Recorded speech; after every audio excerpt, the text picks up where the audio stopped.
All right, welcome back. If you're new here, my name is Steve. Today we're gonna go do a little project. It's the Saturday after Thanksgiving, and it is freezing cold out. I haven't been filming a lot of stuff lately just because ever since I came back from Florida with that triaxle I bought, I've been trying to catch up with stuff and do some repairs. But today what we're gonna do is I got a little job that I can film. We are going to take that compactor. We'll have to put it in front of the blade there and then run that ratchet strap over it. Bryson, what are we going to do? Shed pad. It's cold out. Yeah. Let me get going here. So I have this customer. If you guys like Milwaukee stuff, I really like these gloves. Milwaukee gloves. I got everything warmed up. Truck was plugged in last night. Already had that. Ready? Ah. Oh, that thing's heavy. It's better with two people. If you lift it on your own, you're just hurting yourself. I got it. All right. So the shed pad that we're going to do is more like a garage pad because it's a big shed. So it's a monolithic pour. I do a lot of these, and depending on where you live, you may be able to just get away with, just doing them, just winging it. But where we live, everything has to have a set of engineered plans. So people watch my videos and they go, oh, you should have did this or you should have did that. Well, that's not how it works where I live in Massachusetts and in my town. You have to have a set of engineered, stamped plans by like an architect and structural engineer, and then you have to submit it to the town. The town then looks it over, make sure it's within code, and then they issue the permit. Then whoever hires us gives us the plans, and then we follow the job according to the plans. So for those that are like, I would do this or I would do that, yeah, me too, but I can't do that. I'm being paid to follow plans. I don't have the plans. I do have it memorized, but it's not that big of a project. So let's get going. All right, so we unloaded the machine at the job, which is down here. Honestly, guys, the worst part of my job is finding places to park the trailer, because the part of town that we're in is loaded with snobs and Karens and male Karens also, and everybody's like, they could have like a bald dirt patch on the side of the road that they never use, but the second you touch it, it's like the end of the world and they freak out. So, and if you leave it at the corner of roads and stuff, you get in trouble, but I get it, it's people's property, but like, we're working right here.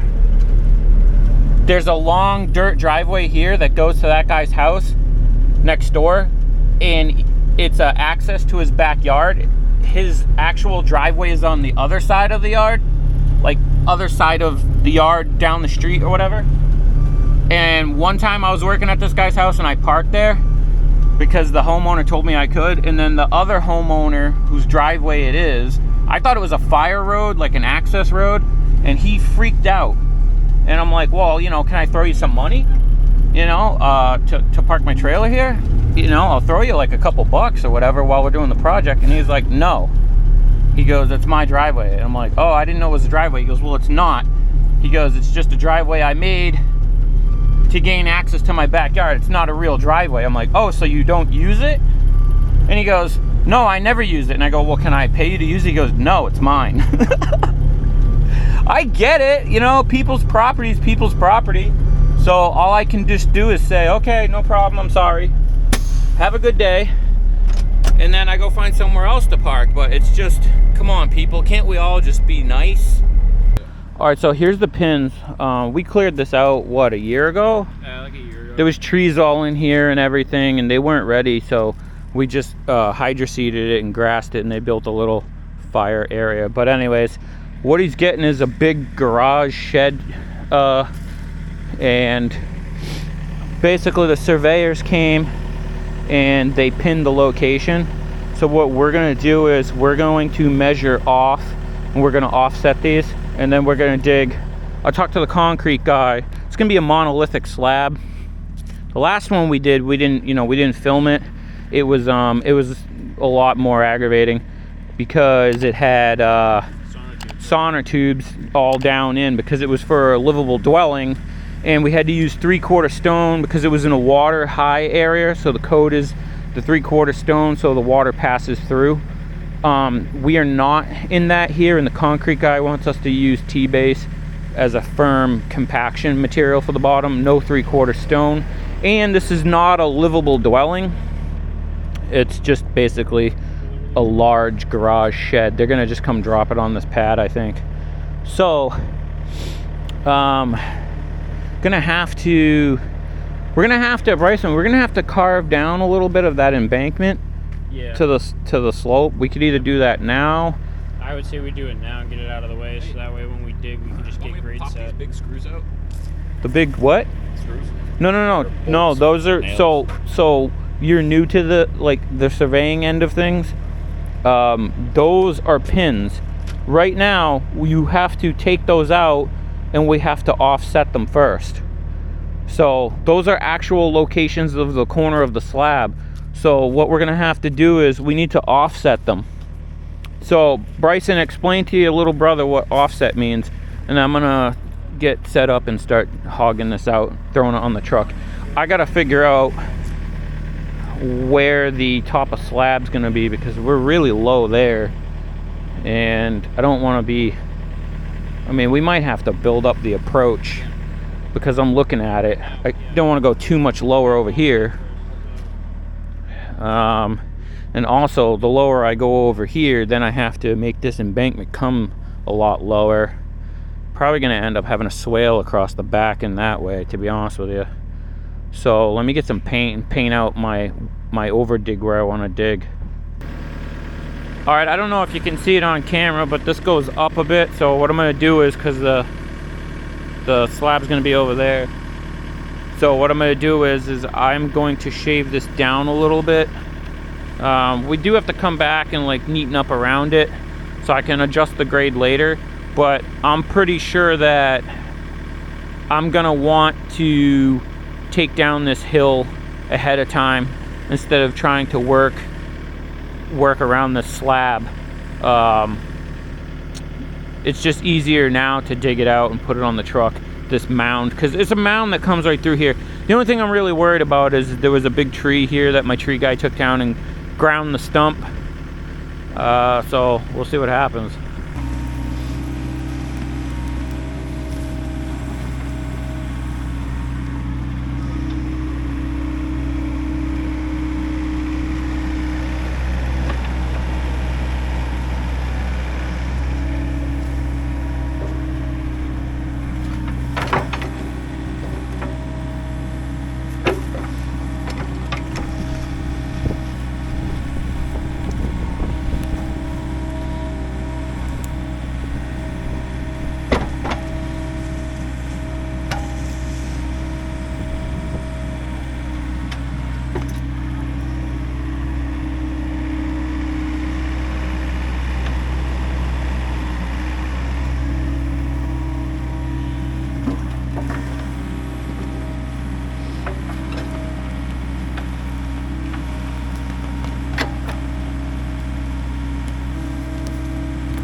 So my 18-year-old, Not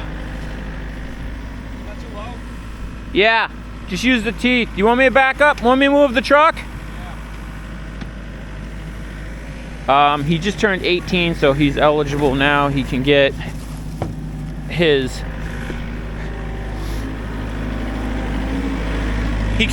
equipment operating license that he's filed for. I mean, technically he's supposed to have it right now, but I think it's a joke. I never had it when I was a kid.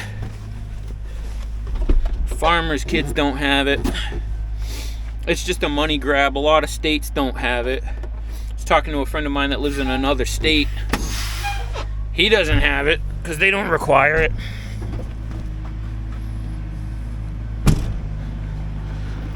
So I'm in the process of trying to train him. This is the perfect job for that. Put my glove back on. Yeah, what you can do is just take the teeth, rake all that organic matter back to you, and then scoop it up.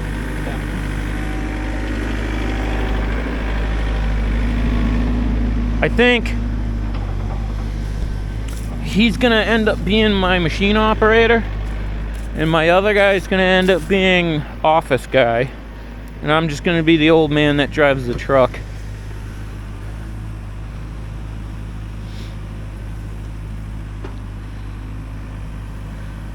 I think this is like his third or fourth time ever in a machine. I let him use the 315 once, backfilling. And then that's about it. Then he was working somewhere else. He had another job. He was working at the restaurant. And that restaurant shuts down for the winter. So this summer they didn't have a good summer. So he's been with me since the summer. The only problem is, for insurance reasons, it's hard to hire anyone under 18. So now I think he's going to stay with us full time. He's doing the bucket thing where that I normally do. See, he'll watch what you're doing and he'll try to imitate it, which is good. Eventually he's going to be great. I mean, third or fourth time ever in a machine. Can't complain.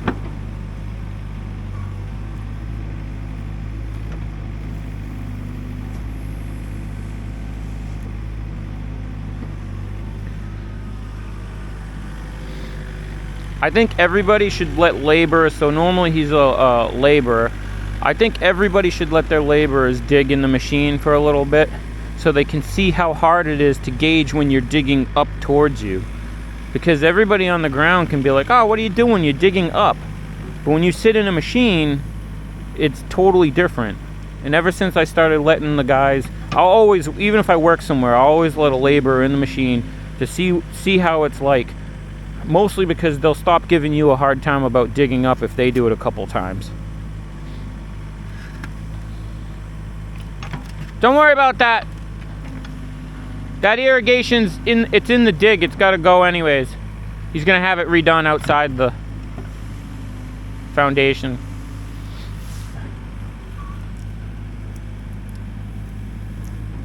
And I'm not going to get too fussy. We'll let him do what he's got to do. Get a feel for the machine. Hog out most of the bulk. I'll go back in there and I'll neaten it up. I'll clean it up. But, you got to sit back and just let him play with it. It's just how it goes. And just make sure he doesn't hit anything. Yell at him if he's going to hurt himself in any way or others. Or there's no wires above him. And there's no gas or electric over here for him to dig around. There's none of that. I've worked here so many times. And the flags, I'm not going to walk over there, but the gas comes in on the other side of the house. And the electric is overhead. Comes into the house right by the chimney. So, all right, I'll check back in a little bit. I'll just drink this coffee the customer was nice enough to get me, and I'm gonna let him keep playing with it. These are the greatest invention ever. Hand warmers? Hand warmers. Yeah, watching your guy, you went a little deep on that one.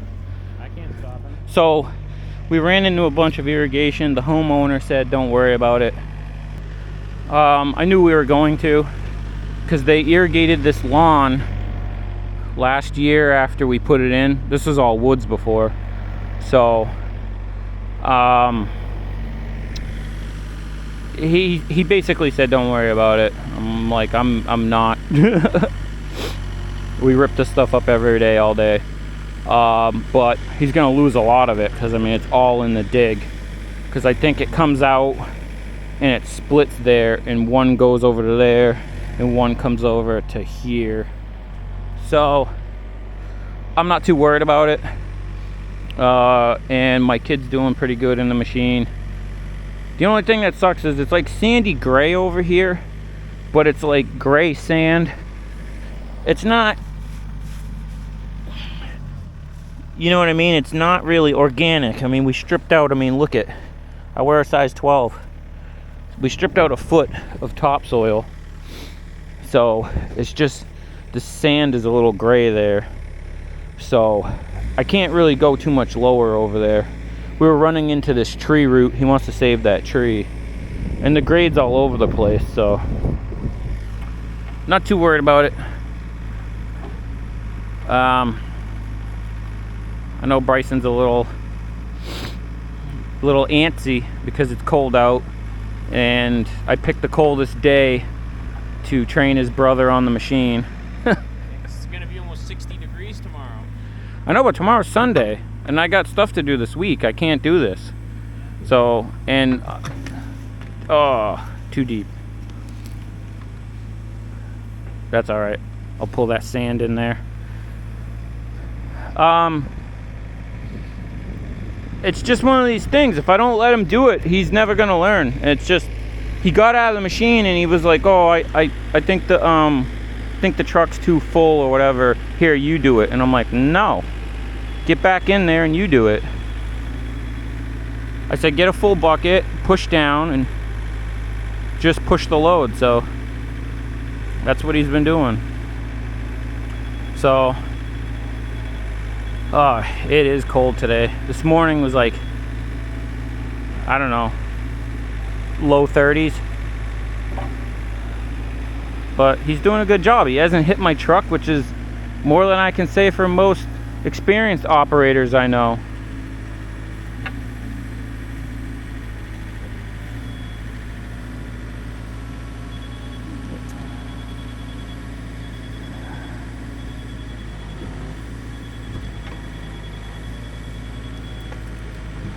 I don't know what he's doing. I don't know. Oh, he's trying to pack it down. Scoop this out. All right, let me give him a little guidance. Maybe I'll get back. Hey, Chubb, you see this corner? Yeah. Let me get the paint gun.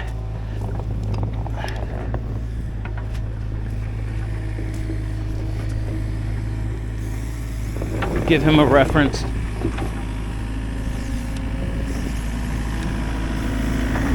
Connect the dots. I think I went a little too far.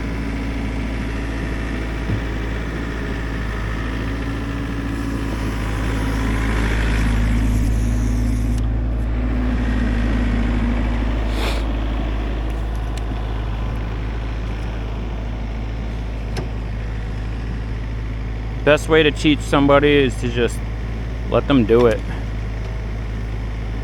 Especially on a job like this where there's nothing in the ground over here other than irrigation, which is good because then he'll get the feel of ripping stuff up.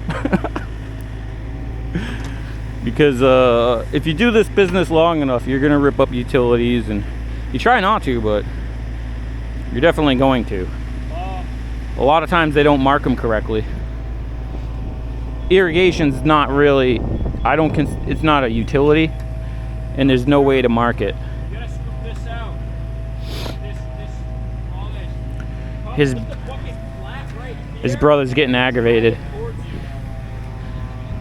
because it's Saturday and he wants to be in and out of here, and he's used to his dad just Doesn't matter. doing it quick. Nice. No, flat. You're going down. Back. It's amusing for me. I'll get the inexperienced training the inexperience over here.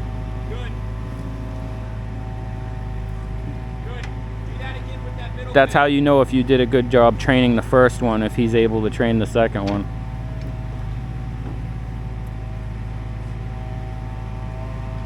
Damn leaf blower. Doesn't this guy know I'm trying to make a video?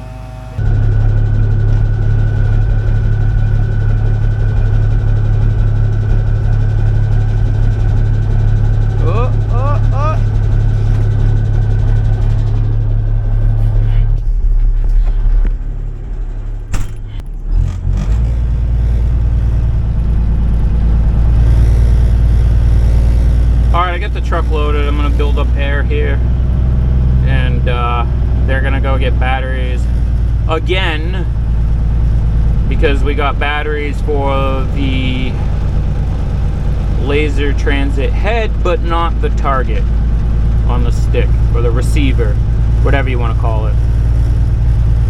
I'll tell you, it's tough working with young, very young men in the cold of winter, right after the holidays, after they've been up all night with their girlfriends.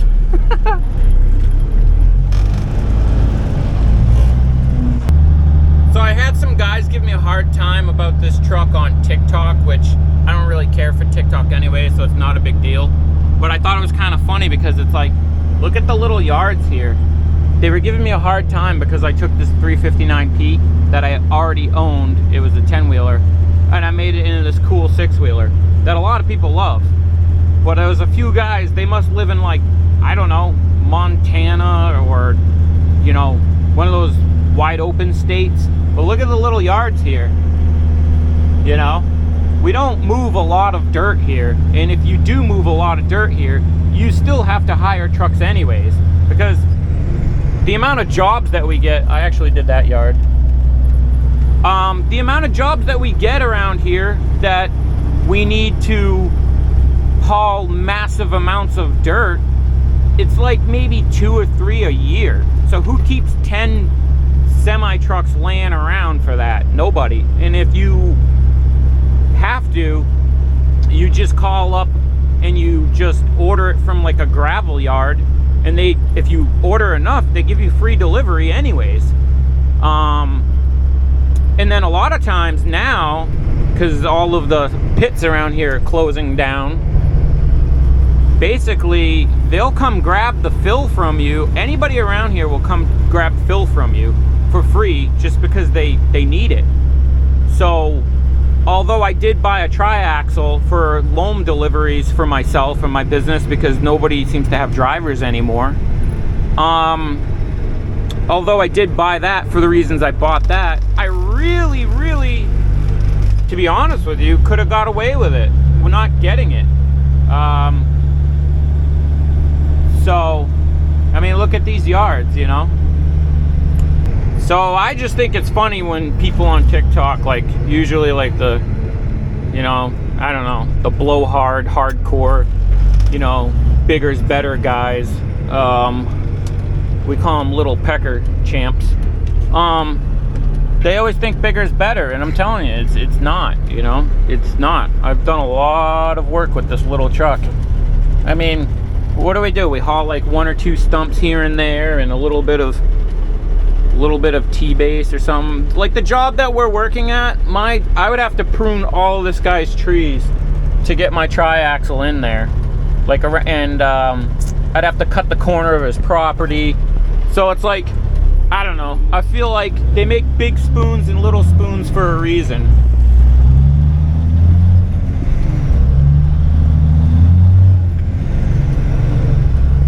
I also find it funny because they always make comments like, oh, that truck's overweight now, it's too much truck for that. And it's like, well, maybe if you knew what you were talking about, you know. So this truck has an all aluminum frame. It's 1/2-inch aluminum. The hood is all aluminum. The cab is all aluminum. The rims are all aluminum. It's small. Anybody that's ever been in a 359 knows you can roll the window up. In the driver's seat, you can roll the passenger's side window up with barely leaning over. You know, it's not real big. So my question to them is, what would make it any different than any other six-wheel dump truck?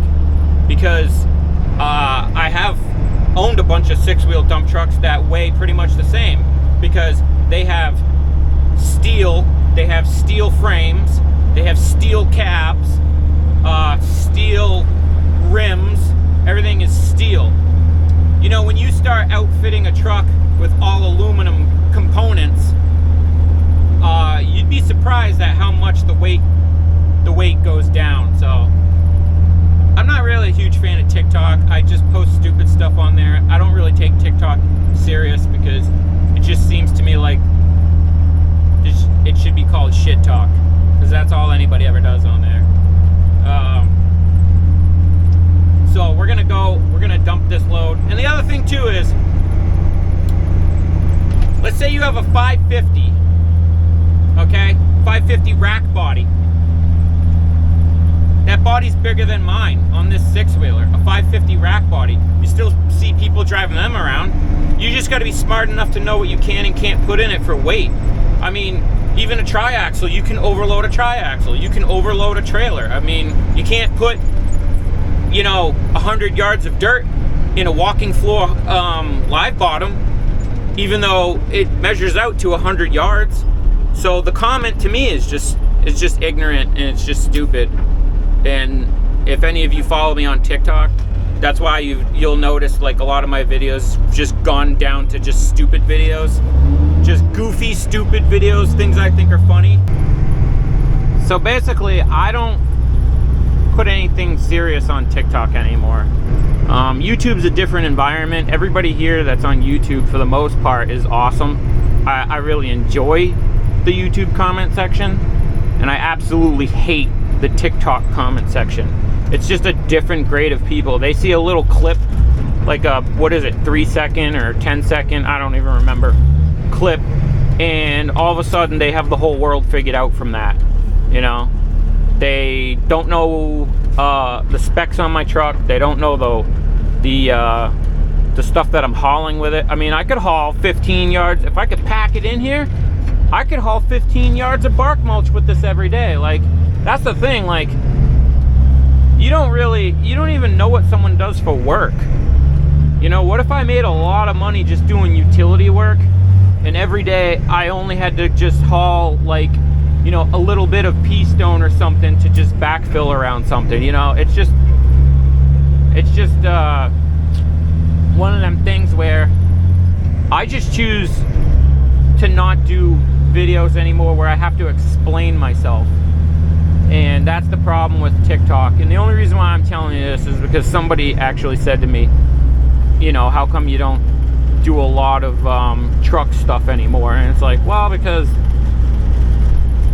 I'm tired of explaining stuff to people. And to be honest with you, my son says, oh, you should just ignore people. I don't think you should ignore people, because the problem with society is we've ignored too many stupid people that say ignorant stuff. And the more you ignore someone, the more they think they're right. And as far as I'm concerned, the only thing that's worse than somebody being wrong is somebody thinking that they're correct.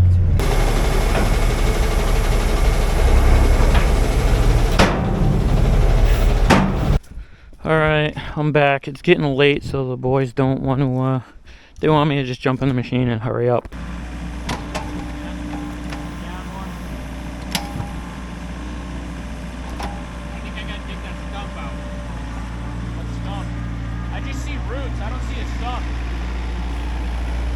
Right there. See that? That's the center of it. Oh shit, I didn't even see that. This whole area. Oh yeah, it's probably gonna be that. Literally right along the buck edge. Oh yeah, I only saw the roots. We got compact anyway.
There's your stump.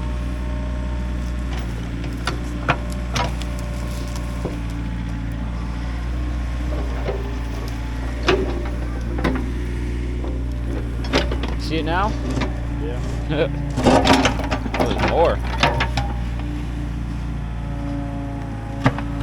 Is that a rock? I think it was like one of those double split trees. Oh, maybe, yeah. You know? That looks like more stump. No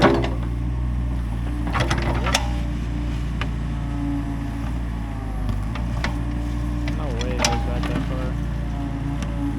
That might just be a root. Oh, that's not. That's moose. All roots. Yeah, It's not even a stump at that point. That's just all roots. Yeah, it's just roots, I think. Oh boy. Oh boy.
Y'all ever seen Tremors?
Alright, so I'm in the loader. I'm gonna get 4 yards.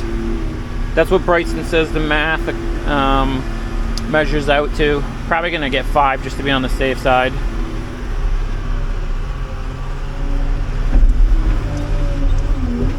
What I like to do is whenever you come into these piles that have been sitting for a little while, roll it over, because after the rain you end up with a lot of separation on the top layer where it washes the fines out, and then it's real like bony. By bony I mean like rocks. It's more like stone. So I like to roll it over a couple times to get some fines. There is a piece of rebar right there. I do not want that. Let's get rid of this bucket.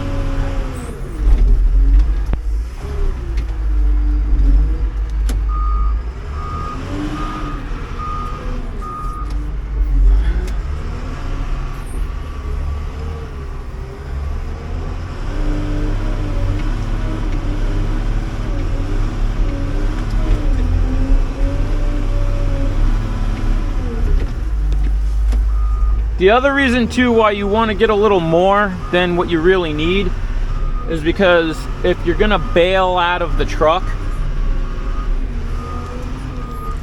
so like I'll bail out of the truck with the excavator, but there's a little bit that you can't grab when you're bailing out.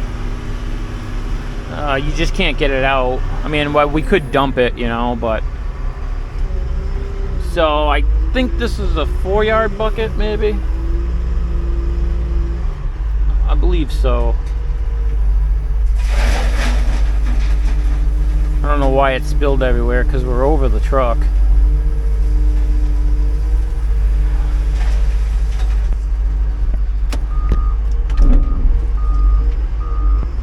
It's got a little spillage right there, which is weird. Must have been on the bottom plates.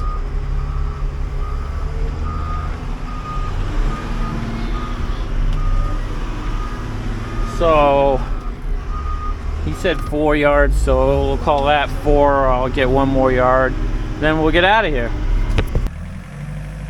All right. Did nobody grease this while it was going? We greased it. Huh? We greased it. Alright. We greased the shit out of it. What? I was gonna say, I don't think, I mean, at least I've never seen, I don't think grease freezes, but it was not coming out fast at all. No, it's just coming out slow. It's probably just because the battery. All the batteries get cold and then they run like I shit. feel like we gotta start bringing the batteries in. Yeah, Too cold. I agree. I agree. Okay, so what we're doing now is we're putting T-base in this trench dig out here because it needs to be deeper on the concrete for the perimeter of the base of this garage shed thing. It's like a mini garage shed. It's like a proper building, but basically going to be used as a shed. So we're 4 inches down there. We're doing 4 inches of T-base there. So we're going to make it level with this middle bit here. I'm going to be double checking it with our laser rod.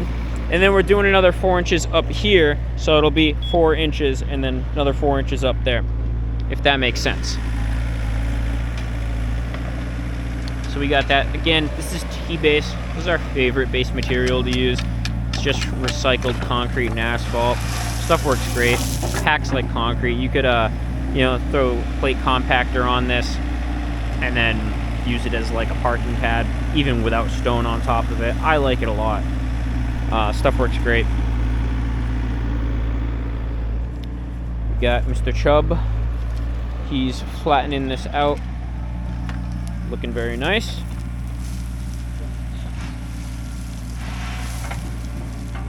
All right.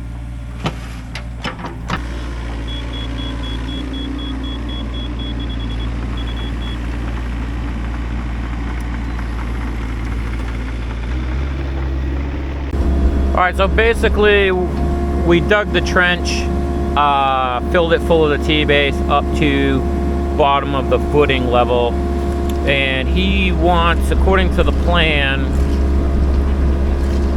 he wants, I think he said a 6-inch slab or whatever. I don't know, Bryson ran all the numbers, but now what we got to do is put the T-base in here and build the haunch. I like to use the T-base if the water, I mean, if there's no groundwater, I like to use the T-base, especially here. It's very sandy, so if you put the stone on it, it pushes in. Whenever you have sand, it's good to put something that binds up, because sand moves around a lot. We see it a lot with like old driveways that crumble and crack. It's because they're built on sand. And this area that we're working in is mostly sand. This is really hard to do with one hand. So basically, that's why I like to use a T-base. The other reason I like to use the T-base, which is something that is like something that people don't think about. Today's Saturday, and it's the end of the day. The stone place ain't even open.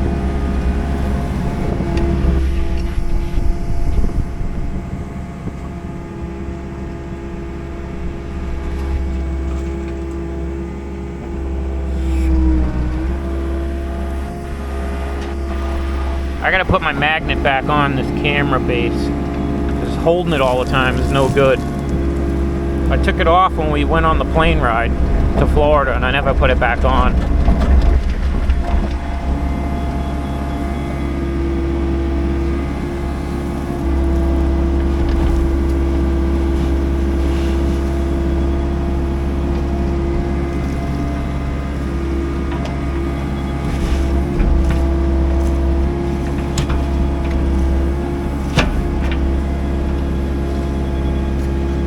Usually when you have a set of plans, they will tell you what to use for a base material. This particular set of plans did not say, it just said firm base. So I chose this stuff because it is a very firm base. See, I'm just guessing here.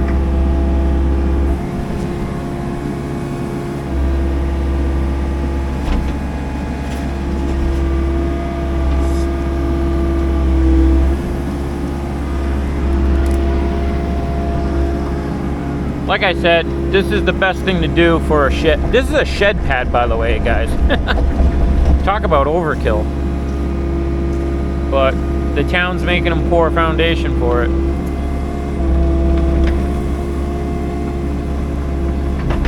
Alright, we'll check back in a little bit because I need both hands here. Alright, so the way that the plan works out and the numbers work out. Chubb, just leave that. They're going to pour an apron there. That's... Oh, yeah, if you need it, take it. Sorry.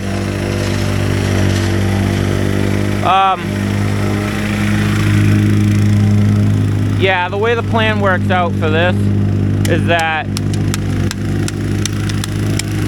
he's gonna have, there's a 6-inch drop.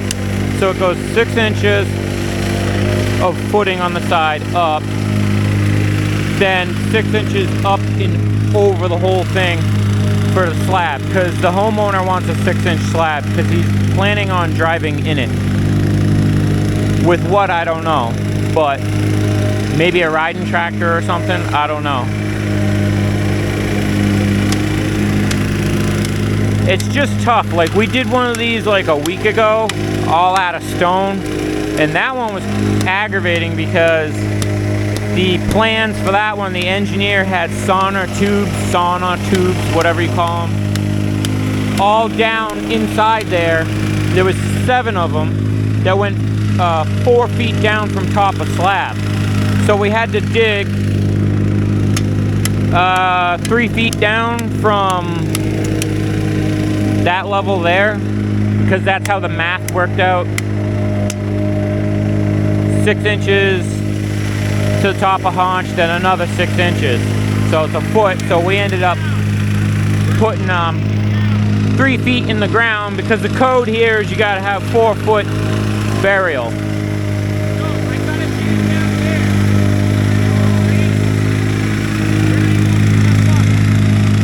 So by the time you backfill the slab, when you do it that way with the sauna tube, I mean, you're over the extra foot. because the footing gets buried about a foot.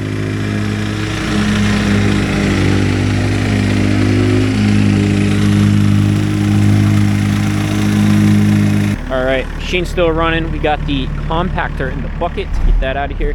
But here's how she's looking. She looks a little weird right there on camera. We threw some in there and compacted over it, so that's why that looks like a little patch job. But it's looking good. We threw the nails back in that we took out, and we had them offset. We had offset stakes 10 feet out. We did do 2 foot offset for the ding, so 2 feet out, 2 feet out. But that is back where they're supposed to be. So that's the corner of the building. That's the other corner of the building. The square one up there. Yeah, so it's just a basic shed pad. It's gonna have a nice foundation, but nothing too crazy. Well, guys, that's it. Concrete guy's gonna come here end of the week. This will probably be a mess because it's supposed to rain out, but that's what his schedule is. So I got the trailer hooked up. I am gonna get out of here because it's gonna start getting dark pretty soon. So on that note, I'll catch you guys on the next one.